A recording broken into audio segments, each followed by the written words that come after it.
Welcome to the Dairy Digest. I'm Dr. Jackie Borman. Today's episode of the Purdue Dairy Digest will talk about why now is the time to start thinking about heat stress and heat abatement on dairy farms.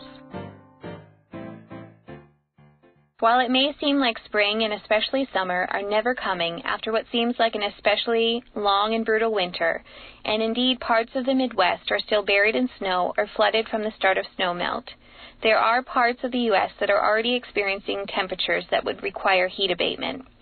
Next week, students from Purdue are visiting farms in southern Georgia, and it will be 80 degrees when we are there. A nutritionist from Iowa likes to tell his producers that he uses March Madness as his deadline for getting heat abatement figured out.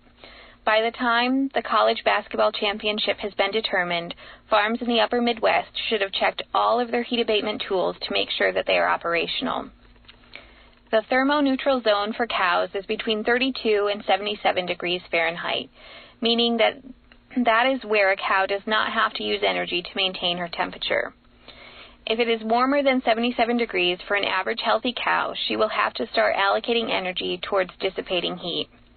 When humidity increases, cows will start to display signs of heat stress at even lower temperatures, much like we talk about dry heat not feeling as hot as heat when it's humid.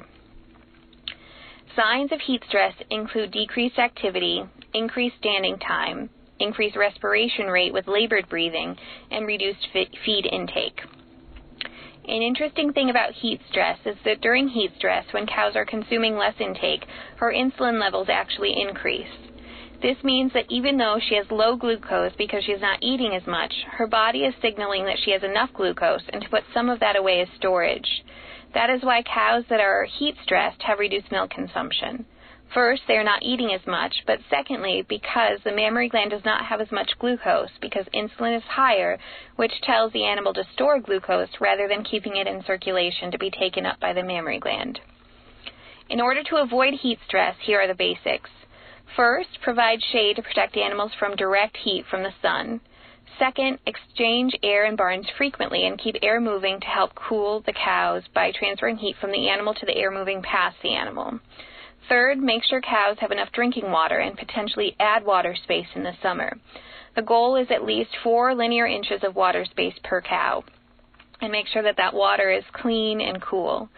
And last is to add evaporative cooling through soakers or indirectly through misters. Evaporative cooling works by combining water and airflow to cool the cow, like in the example of misters, or cool the cow with soakers, then pull the heat off the cow when air is moved past the wet cow. We experience this in the summer when we step out of a lake or an ocean and then feel cold when the wind blows. The air is evaporating the water that is on the skin surface, and this reduces the temperature of the skin.